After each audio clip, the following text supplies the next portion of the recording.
Senhor a todos que estão nos acompanhando por mais um EBD Explica. E nesse trimestre está tratando de um assunto muito importante, que é o assunto da família. A família cristã no século XXI. O subtópico, o subtema dessa revista é proteger o seu lar dos ataques do inimigo. Nós estamos aqui com o nosso irmão Cosmo, que estará juntamente conosco compartilhando um pouquinho da sua sapiência e assim nos auxiliando a entender um pouquinho mais o assunto. Pai do Senhor, irmão Cosmo. Pai do Senhor, querido irmão, Pai do Senhor, todos os irmãos que estão nos vendo, nos ouvindo no site da Explica. Para nós é uma honra, um prazer muito grande estarmos aqui em mais um dia desse para estarmos aprendendo juntos, né? Eu com os irmãos com a gente, né? Com o nosso irmão professor, irmão Gerson, enfim, uns com os outros. Nós estamos aprendendo, tentando, nesse caso, nessa lição de número 2, falarmos acerca do casamento bíblico. Nós vamos começar o nosso textuário, está em Gênesis capítulo 2, versículo 24. Portanto, deixará o varão seu pai e a sua mãe e apegar-se-á a sua mulher, e serão ambos uma carne. É sobre esse assunto, né? Deixar pai, deixar mãe, se apegar à mulher, e ambos serão uma só carne. E é sobre esse assunto que nós vamos começar a perguntar, a apertar aqui nosso irmão. Nós vamos já, de início, perguntar para ele, na realidade, qual a função do casamento? A função do casamento, primeiro, é unir, né? Uma pessoa que, como diz o próprio texto bíblico, uma pessoa que estava só, vivendo só, morando só, não tendo responsabilidades mútuas, né? O que ele faz? Ele vai simplesmente, como diz Gênesis 2:24, ele deixa o seu pai, deixa a sua mãe e se une. O homem com a mulher e a mulher com o homem. Então, o primeiro propósito mesmo, o primeiro objetivo do casamento, quando Deus o instituiu, é a união de pessoas. Porém, homem e mulher, mulher e homem. Então, a função do casamento seria única e exclusivamente unir esses dois. A princípio, dá-se a entender que sim, né? É claro que tem outras coisas que envolve não somente a questão de união, mas, né, existe também a questão da cumplicidade, a questão também da submissão, uma série de coisas mais. Além dessa questão da união, é o propósito de Deus, né? Que é o começo, é o embrião de uma família. Casamento é o pontapé, vamos dizer assim, o pontapé inicial para a formação de uma família. Que, na realidade, é um propósito de Deus, né? A grande criação de Deus. Verdade. Tá, nós então podemos entender que a função, além dessa função do casamento, o casamento é algo abençoado por Deus. É algo direcionado por Deus. Como diz o texto de Gênesis 2:24 que nós lemos. Mas existe algum tipo de casamento que Deus não reconhece? Algum casamento que não é reconhecido por Deus? Deus fala, com isso eu não tenho nada a ver? Exatamente, com certeza tem, e os textos bíblicos deixam bem claro, né? E isto deixa bem claro mesmo que existem casamentos diante do conceito, como nós estamos meditando e analisando a questão do casamento bíblico. Existem outros que não são aceitos por Deus, como exemplo. Me deu um exemplo de casamento que não é aceito por Deus. Como exemplo, casamentos de pessoas do mesmo sexo, homem com homem, mulher com mulher. Esse tipo de casamento está fora dos padrões bíblicos e Deus não concorda Deus não apoia, Deus, segundo as Escrituras, abomina, descrito, né, lá no livro de Levítico, né, a gente pode observar que no livro de Levítico, Deus fala acerca disso. Né, no capítulo de Levítico, capítulo 28, e também Romanos, capítulo 1, versículo 26, o Paulo, o apóstolo, ele fala acerca disso. Ele fala que a sociedade romana, né, daquela época, as pessoas estavam ficando homem com homem, né, unindo, né, homem com homem, mulher com mulher, e Paulo foi enfático, categórico, ele foi bem duro, bem pesado acerca disso. Então, na verdade, não é simplesmente pastor A, pastor B, irmão fulano que não quer, que não aceita, que não permite. Segundo o cristianismo, né, as bases, né, do cristianismo, que na verdade foram os apóstolos e consequentemente Paulo, que foi um dos grandes defensores, não é permitido. Uma pergunta, nessa questão ainda do casamento reconhecido ou não por Deus. O casamento, ele não havendo um casamento religioso, apenas um civil, é um casamento reconhecido por Deus? Com certeza. Havendo um casamento não religioso, da nossa forma de compreender, na igreja, vamos dizer assim, um casamento como muitos fazem na praia, até casamento na Umbanda, esse casamento é reconhecido por Deus?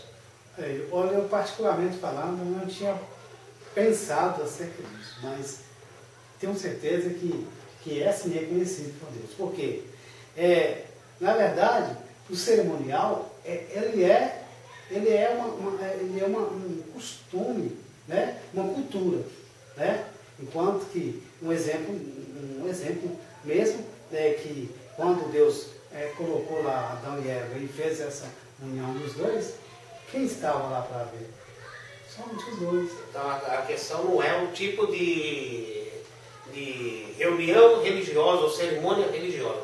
A questão aqui é a essência, é o casamento heterossexual, homem e mulher. Esse é reconhecido por Deus, seja na igreja A, B, C, na praia, na Umbanda, ou seja o que for.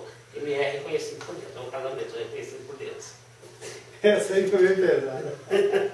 Mas realmente, independente de onde for, o casamento ele é reconhecido por Deus, é uma instituição divina. Acabou, ponto. Como disse o outro, é fato. É fato. A questão de o casamento não ser reconhecido por Deus, aí é quando ele sai dos padrões de Deus. O homem deixar sua casa e se unir à sua mulher. Porque, veja bem, como o senhor bem disse, a fala do senhor é uma fala bem interessante. Escuta bem. Aqui já no textual, professor, o texto deixa assim, o modelo, o padrão do casamento que Deus indica é esse. Porque, escuta bem, com todo respeito que a gente tem pelas pessoas que têm relacionamento, tipo assim, pessoas que têm relacionamento com homem, mulher com mulher. Mas escutam bem, a Bíblia, as Escrituras aqui, deixa claro, o próprio Deus, no livro de Gênesis, no capítulo 2, versículo 24, ele está apontando, ele está mostrando como que é o casamento que ele apoia e que ele está, que tem sustentação divina. Deixará o homem, seu pai, sua mãe, e unir-se-á a sua mulher. Então, Deus não fez um Adão e falou assim, vou fazer um segundo Adão para ficar com o primeiro Adão. Não. Ou, fiz essa Eva e para ela ficar com essa outra Eva. Não. Então, esse é o padrão. Porque que se fique bem entendido aqui, que nós estamos falando sobre o casamento bíblico, ou seja, o casamento em que tem a aprovação de Deus. Isso não é questão de salvação, não é questão de igreja, não. É o que Deus quer. Que o homem deixe o seu pai, deixe a sua mãe, ou seja, ele vai montar a sua família ao lado da sua esposa. Exato. Uma mulher. Porque nós sabemos que casamento não é fácil. Por mais que seja uma instituição divina, por mais que seja abençoado por Deus, por mais que tenha padrões bíblicos, não é fácil. Porque são duas cabeças diferentes e elas, ao longo do tempo, ao longo dos anos, vão se moldando, vão se encaixando. Mas alguns não conseguem. Alguns não conseguem. E logo, logo quer acabar com o casamento. O casamento, ele é indissolúvel ou não? Escuta bem. O casamento, ele foi arquitetado, planejado por Deus para não sucumbir. Correto? Porque quando aqui no texto áureo fala que o homem deixa seu pai, deixa sua mãe, ou seja, ele está deixando a sua cultura, né? O jeito do pai pensar, o jeito da mãe pensar, o jeito do pai agir, da mãe agir, ele vai deixar lá e vai tomar uma posição de homem e vai unir sua mulher. Uma mulher que vai vir também com culturas, jeitos, gêneros e outras coisas mais do seu pai e da sua mãe. Então, acontece ali uma junção, uma união. Aí vão se tornar um. Vai ser a mesma cultura, mesmo jeito. Tem que ir assim, nesse direcionamento. E a base disso aí, a forma de que se vai conseguir isso até o fim da sua vida, é uma palavra pequena chamada de amor. Porque um casamento com amor supera as diferenças, supera as dificuldades, supera as fragilidades, supera os erros. Porque quando a gente fala isso, a gente esquece de que hoje, agora, eles estão ali casando, unindo, falando que vão ser fiéis até a morte. Correto? Mas chega no meio da vida, um tomba. No meio da vida, o outro tomba. Aí vai entrar na questão, na pergunta que você fez. Aí chega no meio desse casamento, ou um ou outro, que tombou, ou que fracassou, ou que estressou, algo semelhante, aí acha que já tem que acabar, que já tem que parar, que não tem mais que conseguir. Então, portanto, a palavra-chave do casamento, vamos usar uma expressão assim, um pouco assim interessante, a cola, o super bonde. Sem merchandising. Exatamente, me desculpe, sem a merchandising. Né? A cola, né? O que vai fazer com que isso fique fixado, né? É o amor. Há uma questão também interessante nessa coisa de casamento, né? É que tem gente que acha que pode, né, usufruir e usar e ter várias mulheres, mas nós vemos no início não foi assim. Então eu gostaria que você me falasse um pouquinho sobre monogamia e a bigamia, como fica essa questão no casamento. A gente tem uma análise bíblica, né? O casamento bíblico também, o casamento, ele é feito conforme a instituição, o projeto, o plano de Deus, baseado na monogamia, correto? E é o casamento de um homem com uma mulher, de uma mulher com um homem. A questão da bigamia, a gente observa nos escritos que foi uma invenção humana. Foi o homem que inventou. Foi o homem que inventou a bigamia. Né? A gente vê lá o primeiro homem bígamo, né? No capítulo 4 de Gênesis, né? O Lameque, ele foi o primeiro, é considerado nas escrituras como o primeiro homem bígamo. Então, ele saiu da linhagem dos filhos de Deus. Correto? Porque na época lá do Gênesis, no capítulo 4, capítulo 5, a gente vê uma diferença entre os chamados filhos de Deus e os chamados filhos dos homens. Os chamados filhos de Deus eram aqueles que seguiam, né, aquilo que Adão havia aprendido de Deus. Correto? Aqueles que eram considerados chamados filhos dos homens, eram aqueles que andavam segundo a linha de pensamento ou a descendência de Caim. Correto? Não de Adão. Então, o que acontece? Adão, com certeza, consequentemente, passou para os seus descendentes, para os seus filhos, né, que ele havia recebido de Deus como mulher. Então, se ele havia recebido de Deus como mulher, é que Deus queria que ele vivesse como mulher. Então, e foi isso que ele passou para a sua descendência. Então, na verdade, a invenção da bigamia foi dos filhos dos homens. Correto? Foi dos filhos dos homens. Então, os homens, na verdade, que inventaram, né, a bigamia. Então, a monogamia foi criada e montada, planejada por Deus.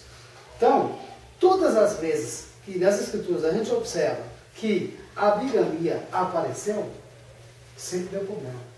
Nós temos isso com a questão de Abraão, né? Quando Abraão toma Agar, né, ele traz um grande problema para ele, né? E depois ela e Sara lá na frente já não se entendem mais por causa dos filhos. Nós também temos Jacó, imagina 4. Trabalha 7 anos por Raquel, recebe Lia no lugar, mais 7 por Raquel, ainda tem Bila e Zilpa.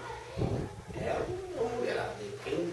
E vamos lá que Salomão ganha de todas, né? Agora, professor, é o seguinte, realmente é verdade. Agora escuta bem para o senhor ver. Que coisa interessante. O autor aqui da lição, o pastor, ele fala uma coisa interessante. Para nós sabemos que conviver com uma mulher tem que ter a cola, né, que é amor. Mesmo assim, o negócio já não é fácil. Não. Né? Porque uma mulher tem os seus intempéries da vida, tem as suas dificuldades, tem as suas oscilações de humor, tem os seus estresses, assim como o homem também tem, não é só a mulher, né? Não é só a mulher. O homem também tem. Então, já não é muito fácil. Agora você imagina um homem com 2 mulheres. Agora você imagina um homem com 3, com 4, com 5 mulheres. Agora imagina só uma mulher com 2, com 3 homens. Então, fora isso tudo, fora ciúmes que entram no meio, que foi no caso de Abraão, que foi uma repercussão, um problema terrível que até hoje o mundo sofre por causa disso, né? Por causa da descendência lá de Ismael e da descendência de Isaac. Pois escutam bem. Então, acontece, sabemos que acontece, com certeza. Mas é feliz? Não é feliz. Tem um determinado cantor no Brasil, não citar o nome, né? Eu vi a reportagem dele falando em determinado jornal, ele tem 6, 7 mulheres. E o repórter perguntando para ele, como é que é isso? É difícil, mas a gente passa por cima. Certo? Então, a bigamia, até mesmo no nosso país, na nossa Constituição, ela, no Brasil, não é permitida. Não é permitida. Olha, interessante falar sobre a bigamia ou a poligamia, né? Como que na visão de Jesus no Novo Testamento. Quando pergunto para Jesus se é lícito, né, que o homem deixe, pudesse repudiar a mulher, pudesse estar se divorciando, separando, por qualquer motivo. E Jesus deixa bem claro que aquele que casasse com ela seria em pecado. E se ela casasse, também seria em pecado. Então, é muito sério esse negócio. Deus opta por um casamento sólido, monogâmico, é isso que nós entendemos, então. Não, nós entendemos sim isso. Agora escuta bem, professor. Veja bem, isso é um conceito pessoal. A gente tem que saber definir aquilo que a Bíblia está explicando, está ensinando, o que a Bíblia defende e o que é um conceito pessoal. Algo que a gente estudou, analisou e aí a gente passa a pensar. talvez não seja, quem sabe, o mesmo pensamento do seu. Ou, quem sabe, de algum dos irmãos que estão nos ouvindo e nos vendo. Agora vejam bem, na verdade, o divórcio, como bem disse Jesus em Mateus capítulo 19, ele surgiu por causa de um acidente do homem. Correto? O homem, a partir do momento em que ele, aquilo que eu falei no início, que acaba a cola, que a cola não existe, que é o amor, correto? Aí, o ser humano fica caçando ajeitos, fica caçando defeitos na mulher, fica caçando ajeitos na mulher, fica caçando da mesma forma, procurando erros no homem ou na mulher, não sei, tanto um como quanto o outro, porque sabemos que existem mulheres também assim. Agora, o que acontece? Jesus vem e dá uma explicação plausível, e ele responde para aquelas pessoas que o indagam, é lícito o homem repudiar a sua esposa e tal. Aí Jesus vem e dá uma explicação assim, tão clara, tão lógica, e algo que talvez eles mesmos não perceberam, e não esperavam que Jesus ia falar aquilo. Então Jesus remete para o livro de Gênesis. Jesus remete falando o seguinte: olha, no original é o pai e eu, quer dizer, nós, Jesus falando, defendemos a monogamia, né? O casamento de um homem com um homem, ou desculpe, perdão. Vou cortar essa. Jesus vai e defende a monogamia, no caso, o casamento da mulher com o homem e do homem com a mulher.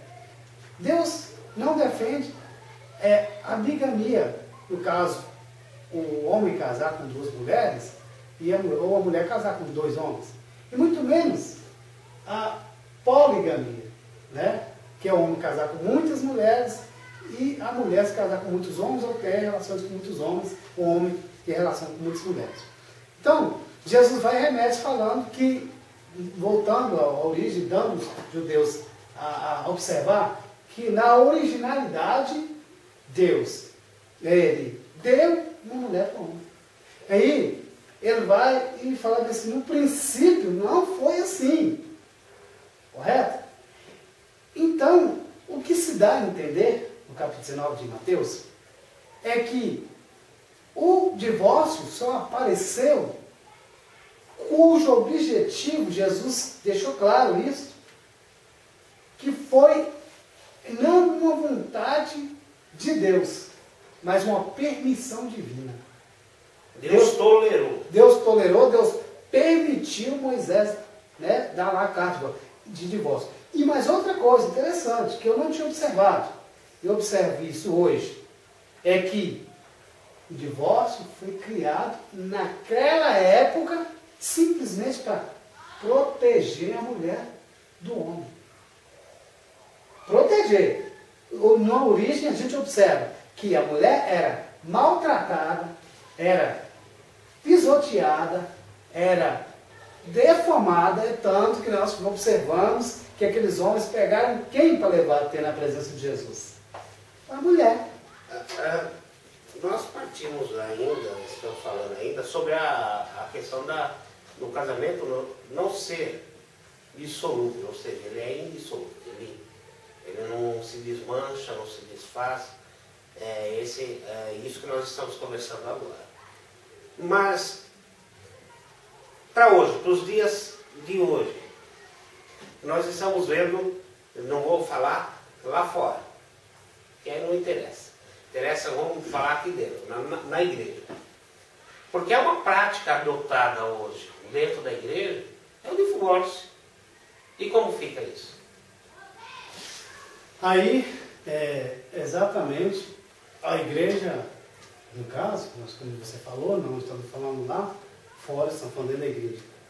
A igreja, a partir disso aí, quando vai liberando, quando vai divulgando a questão de divórcio, né, ela acaba perdendo a maior de toda a sua essência, que é o amor. É porque baseado no cristianismo. Porque eu pego, quando você comenta sobre a proteção da mulher na questão do divórcio, isso para alguns pode acender uma lâmpada, opa, estou me protegendo, deixa eu cair fora. E aí não seria uma coisa que iria contra os planos de Deus? Não, na verdade é o seguinte, escuta bem. Quando o divórcio ele foi idealizado por Moisés, o objetivo de Moisés era livrar essas mulheres do sofrimento e até da morte. Correto? Não era, na verdade, não era favorecer o homem, não. Era livrar aquela mulher que o homem casou com ela, que era a mulher que era para ele amar, para ele proteger, para ele guardar, ele estava pisoteando, estava maltratando, estava acabando com ela, no sentido emocional, psíquico, ao mesmo tempo também cultural, certo? Então, por causa Jesus falou o quê? Por causa da dureza dos vossos corações, dos corações dos judeus, dos israelitas daquela época. Dureza, o que é dureza de coração? Falta de amor. Então as pessoas não devem tomar esse texto, esse ponto de vista, como desculpa para uma separação. Exatamente, de forma então, para Deus ainda o casamento é indissolúvel, ele não se desmancha. Exatamente. Tá certo. Então, lendo esse texto de Gênesis 2 e tudo mais que nós conversamos até agora, e também por outros textos da Bíblia, queria que você tentasse me explicar onde se acha base para tanta gente, inclusive no nosso meio, está entendendo que casamento entre pessoas do mesmo sexo é algo abençoado. Existe, né, um grupo no meio evangélico, né, que eles estão aumentando no nosso país com essa linha de raciocínio, pensamento, né? Eles se baseiam naquele diálogo, né? E no entrosamento entre Davi, né? E o Jonatas, né? Apesar de que nós sabemos muito bem que aquela união ali era de amizade, né? De amizade, de coleguismo, e não de uma união homoafetiva. Não tem nada a ver. Nas escrituras, não. Então, eles baseados naquilo, eles, de uma frase que Davi fala, então eles pegam aquela frase, né? Inclusive a hermenêutica que ensina muito bem isso, que a gente não pode pegar um texto isolado, bíblico, né, da Bíblia, e fazer disso uma doutrina, né? Correto?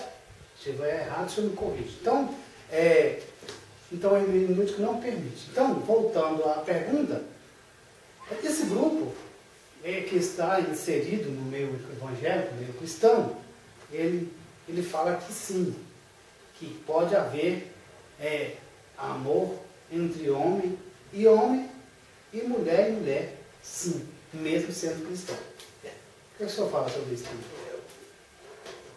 Padrões bíblicos são claros. Isso não tem por onde querer puxar, tirar, arrumar uma nova opção, não. Padrões são bíblicos. Bíblico é o homem, uma mulher e a sua família. Isso aí forma um casamento feliz. O homem, a mulher. E daí formando a sua família. Fora disso, a Bíblia não dá respaldo.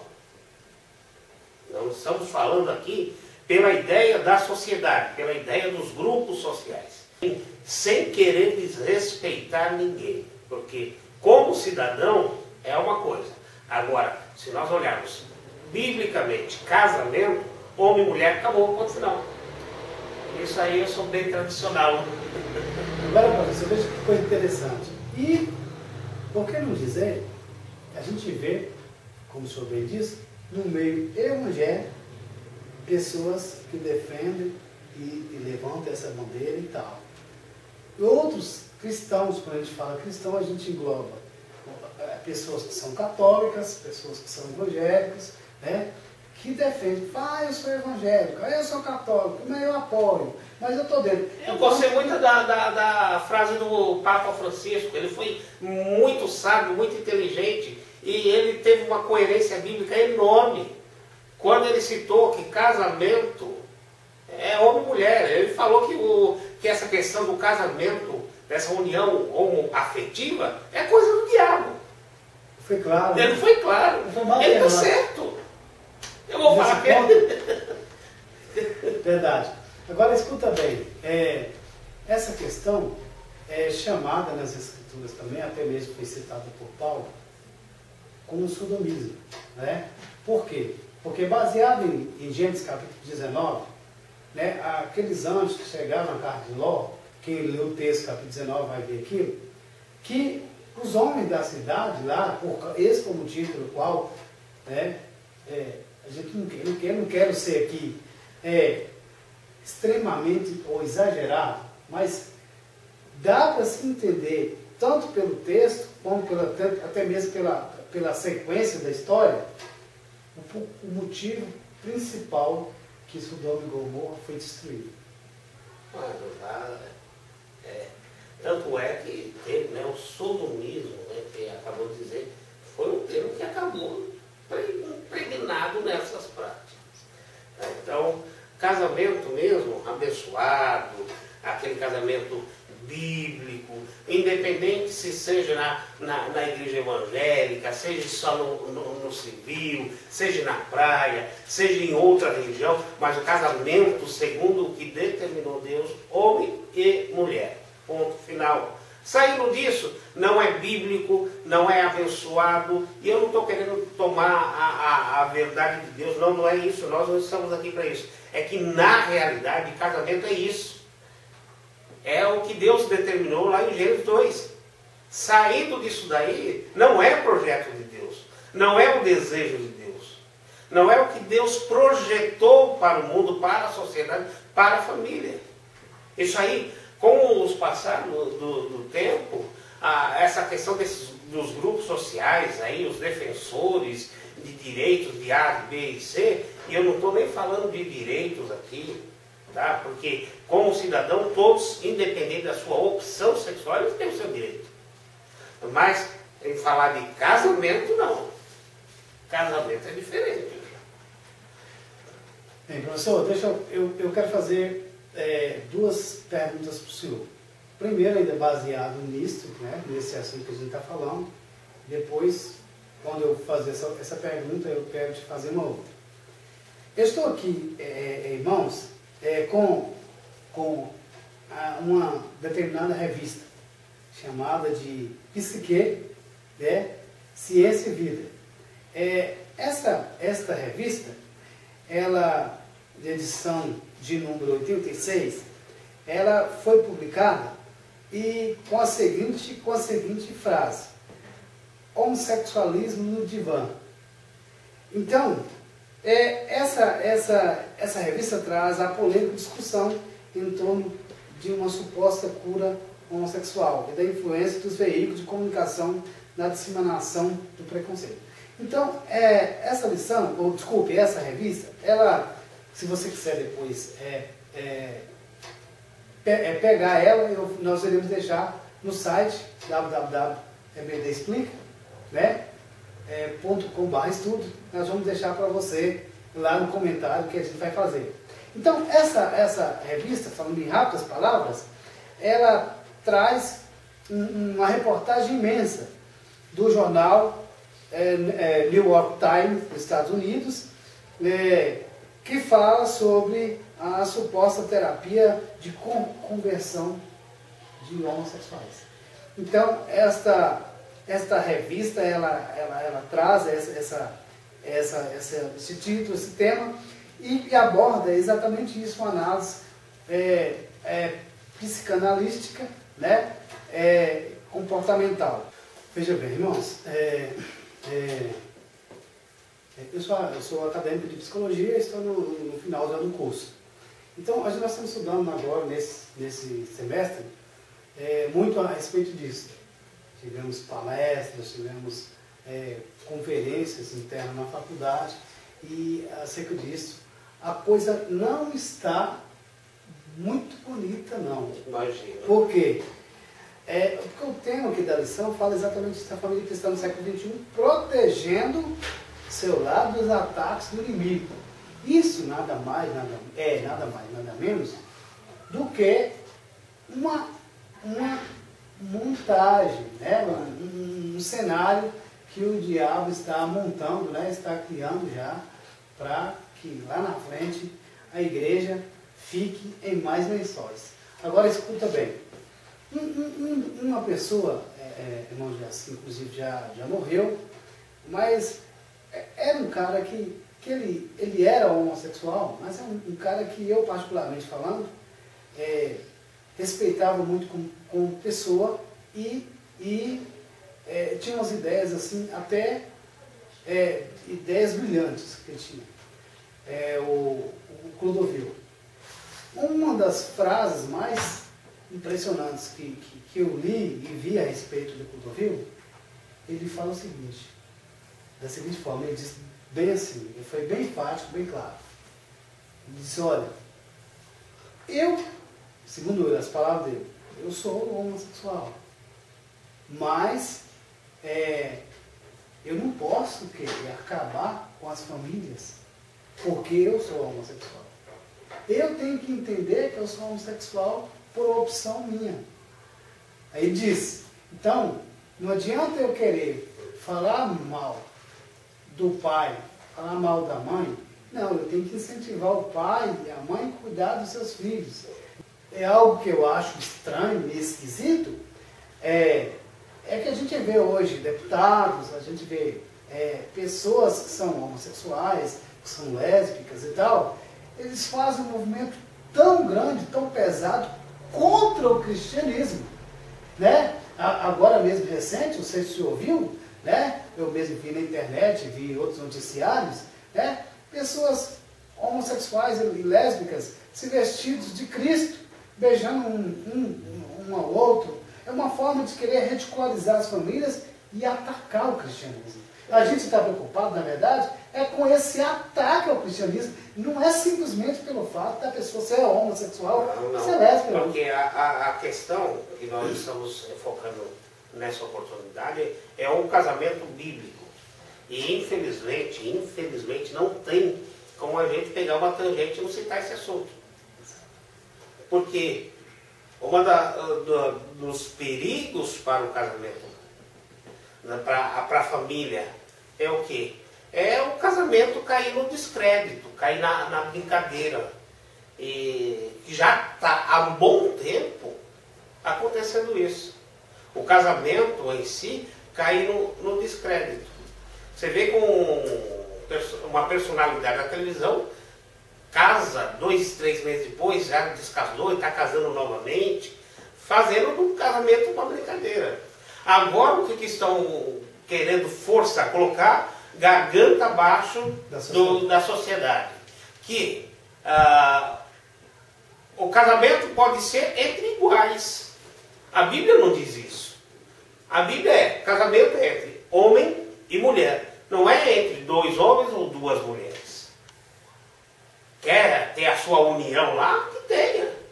Mas não venham falar que isso é casamento e que a sociedade tem que aceitar isso. É uma afronta à sociedade e a todo cristão, a família, a cristão. E aqui cristão não estou falando evangélico, católico, eu estou falando abrangendo o mundo cristão.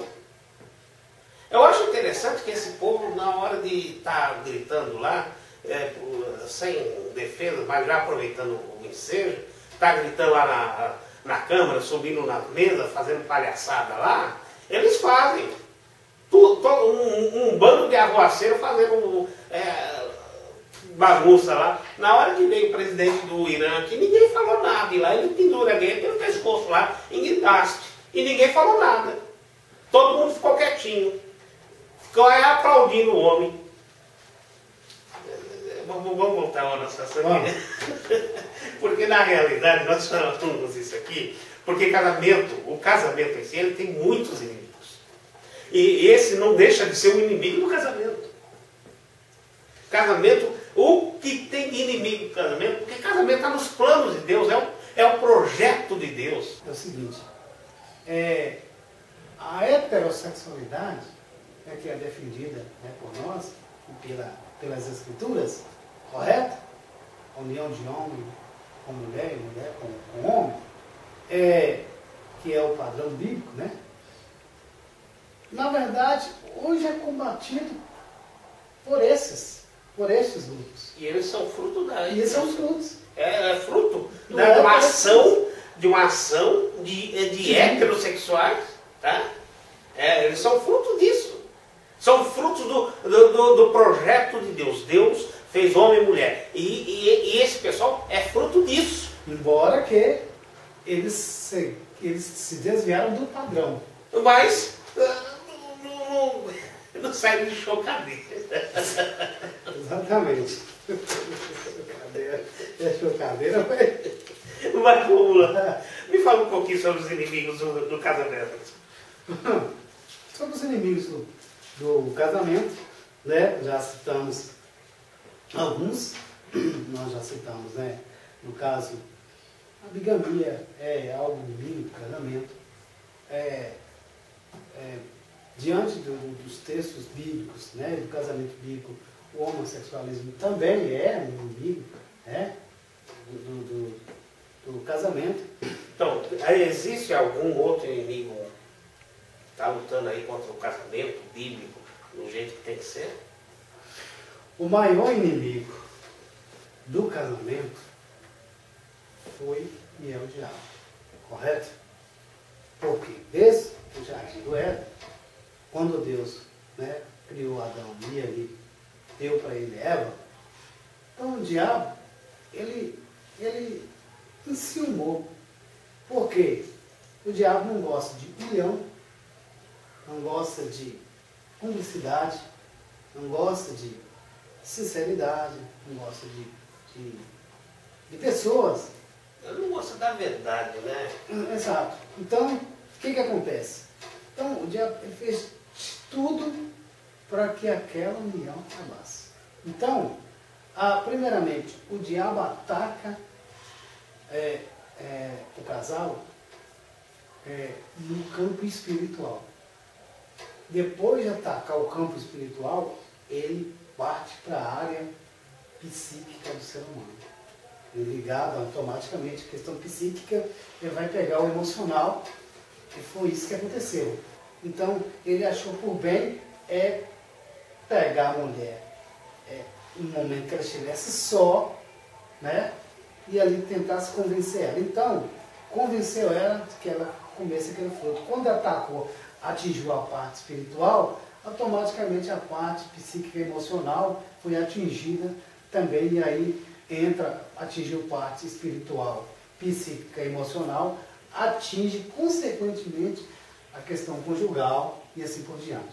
Aí, então, o principal inimigo é o diabo. O diabo quer os casais divorciados, casais separados, casal não unidos, né? Não com diálogos, né? E assim por diante. Você falou que ele quer casais separados, né? O divórcio, a separação. E qual é a grande porta de entrada, ou qual é o jeito que esse divórcio coloca o pezinho no casamento? Como se dá isso? Com certeza é o principal. Desconfiança, né? Principalmente ciúmes, né? Porque a desconfiança, o ciúme, a falta de sinceridade acaba, de certa forma, acabando com a cólera, né? Com o amor, né? Com aquilo que une os casais, com aquilo que faz com que, né, a pessoa fique ali unida. E acima de tudo, se o casal está unido em amor, e acima de tudo, na palavra de Deus, debaixo dessa bênção, como você falou, independentemente, né, de que jeito que foi, se ele está debaixo da bênção, está baseado no amor, então aí sim, se estiver faltando essas coisas, com certeza o divórcio aparece, né? Infelizmente, o amor é a falta de 99,9% dos divórcios. É a causa do divórcio. Falando nessa oportunidade sobre casamento, é um casamento bíblico, que podem até discordar, quem quiser discordar, que discorde. Agora eu quero ver contrariar. Falar, não, está errado. Mas, biblicamente, Deus fez homem e mulher, macho e fêmea, e os uniu através do laço do casamento, tornando-os uma só carne. Os grupos sociais aí, que lutam por uniões homoafetivas, podem continuar lutando, mas casamento, na realidade, é só entre homem e mulher. Não sendo preconceituoso, não desrespeitando, mas olhando para o importante, que é a palavra de Deus, porque nós estamos falando aqui de Bíblia, e aí é onde que eles erram. Eles querem falar de pensamentos, filosofia, não, nós estamos falando de Bíblia. Para nós, o que vale é a palavra de Deus. E a palavra de Deus diz que o casamento é entre homem e mulher. Como bem disse o autor da lição, professor, ele fala que a heterossexualidade nunca foi tão atacada quanto nos dias atuais. Sempre foi em todo o decorrer da história bíblica e dos tempos passados. Mas atualmente, nos dias atuais, está sendo muito atacada. Por quê? Porque envolve uma série de interesses pessoais, políticos, religiosos e assim por diante, de pessoas e de sofistas e pessoas que têm ideias assim meia estranhas, cujo alvo, objetivo é de se autopromover e assim por diante. Porque no dizer, a gente sabe que um determinado deputado, aí, lá do Rio de Janeiro, que foi, né, eleito por essas pessoas, que a gente tem, né, não tem aversão, mas a gente respeita. Mas já que estamos falando em relação à palavra de Deus, eles atacam grandemente a questão, o lado, né, da heterossexualidade. Eu espero que esse pequeno comentário tenha te auxiliado, né, na tua aula. Tem vários vídeos na internet, muito bom. E espero que você nos dê o prazer de tê-lo novamente semana que vem em mais um EBD Espírita. Que Deus abençoe.